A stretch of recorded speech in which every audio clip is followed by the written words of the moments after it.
Hello viewers, welcome to another lesson about scripting in Algodoo. In today's lesson, we will learn the use and importance of tab and slash in the console window. So let's begin. Bismillahirrahmanirrahim. You can use tabs and slash in the following 4 ways.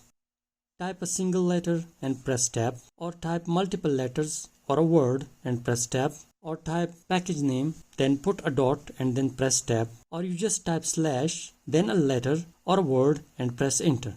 Let's come to the first case. If you don't have any idea about what starts with letter A, with B, with C, or any other letter, then use this method. It will list you all the objects that starts with your desired letter. These objects may include packages, functions, or variables. Package names usually starts with capital letters and ends with a dot. For example, app dot, console dot, math dot. On the other hand, functions names mostly starts with a small letter with no dot in the end. For example, print, exit, etc. You will also see variables you just created and stored in Algodoo. For example, you might have created a variable called Roshan or another variable called student, etc. Now let's come to the second case.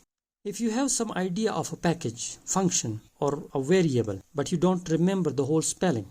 For example, you know there is something called console, but you don't know the exact spelling, then this method will help you. It will list the complete spellings of all the things that starts with your given letters or words. These objects may include packages, functions, or variables. In the third case, you know the package name, for example, but you don't know what functions or sub-packages are there in that package, then use this method. Just type the package name, put a dot, and press tab. It will show you all the functions and sub-packages inside that package. For example, math dot and press tab will show the following functions. Let's come to the use of slash. If you want to find all the things in its complete details that contains the given letter or given word, then use this method. First, type a slash, then type your desired letter or word and press enter. It will list everything with details. You can choose your desired command from among the given or the shown list. For example, slash math and then press enter.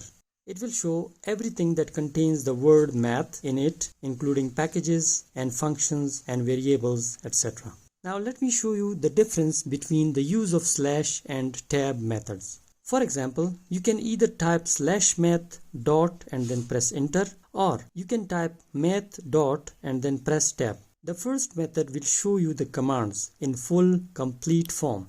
For example, it will show you math.divide. But on the other hand, tab method will just show you the second part of the command, that is divide only. Similarly, slash method will show you math.log, but the tab method will show you just log. The actual difference will be visible here. The slash method will show you the complete command, that is package name dot, subpackage name dot, function name. Here, for example, it is math.vec.len. Math is the package name, VEC is the subpackage name, and len is the function name. On the other hand, tab method will only show you the subpackage name, that is VAC. But you can easily identify whether it is a function or a subpackage by seeing a dot at the end. As you can see, VAC has a dot. Therefore, you can easily guess that there must be something inside VAC. So, VAC is not complete. Same is the case with math.comp.g. Similarly, math.multiply as compared to multiply, and so on. So, here we end our lesson. Inshallah, in my next lesson, we will talk about math.package. Till then, Allah Hafiz and bye.